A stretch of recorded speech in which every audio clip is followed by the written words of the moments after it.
Happy Friday, friends. Becca Jones, Associate Broker at Exit Realty Advantage, New Mexico in Los Alamos, New Mexico.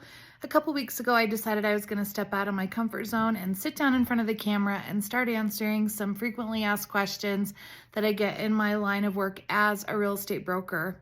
So I'm going to start with a story because I'm a teacher at heart, and that's how we teach.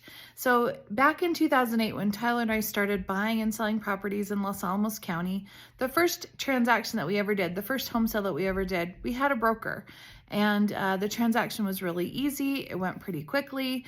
The house went on the market. It was shown. An offer was made. We accepted the offer, and we were off to the races.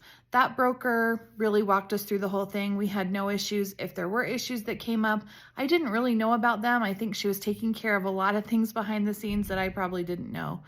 The second transaction that we did, because the first one had been so easy, I thought, I can do this. So we did a for sale by owner on a property that we were selling, and the buyer that showed up to purchase this property came with a broker. And that broker was advocating for their buyer.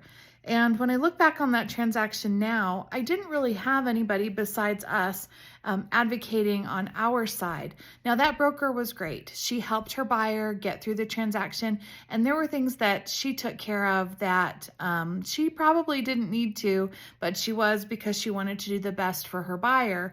And that if we had had a knowledgeable broker on our side, they would have been working together to come through some of the issues that did come up in that transaction.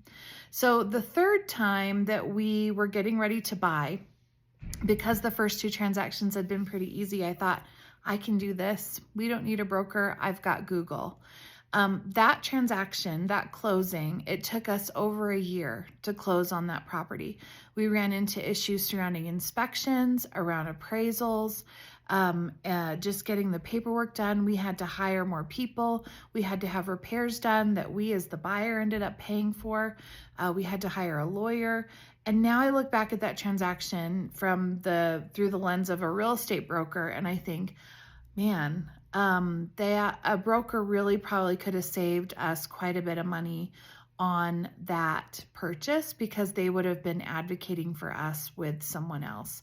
And so what we really do as brokers is advocating for your best interest. We want you to get the most for your house. We want you to get the best buy on a house if we're helping you purchase. We want you to get the house. And in a competitive market, that's really important. And a broker that knows how to write an offer in their market to make sure that you get the house that you want.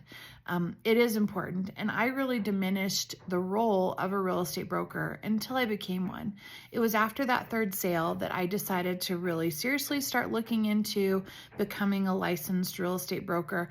And the amount of stuff that I learned was incredible. And it really just almost made my toes curl thinking about those other transactions that I had done without a broker and all of the things that could have gone wrong, and really in that third transaction did go wrong. So I'm going to go through the ABCs of sort of the pitfalls in a real estate transaction. And today I'm just going to start with A, and that's appraisals. So people say to me all the time, doesn't the appraisal just come in at whatever the offer price on the house was? My answer to that is no, not always. And if the appraisal doesn't come back at the purchase price, what does that mean for you as the buyer? And what does that mean for the seller? If there were waivers around the appraisal, what do those mean? Do you understand those enough to confidently move forward in a transaction? A real estate contract, a purchase agreement, is a legal contract.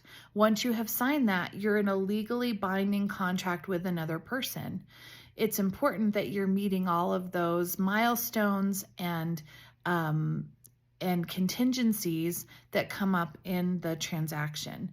So having somebody with you that knows how to work through those and knows what to do when one of those things falls out is really important. An appraisal, issues around appraisals come up all the time. At any given time in our office, somebody is dealing with a tricky transaction. Now, we get lucky every once in a while where we, knock on wood, have a smooth transaction that we didn't have to worry too much about. But right now, I could gather my office together and say, hey, who's got a tricky transaction going on? And more than half of the people would raise their hand, and we'd have a story that we would be sharing in the office. We want to help you as a buyer or seller through those tricky transactions. And that's really why we're here.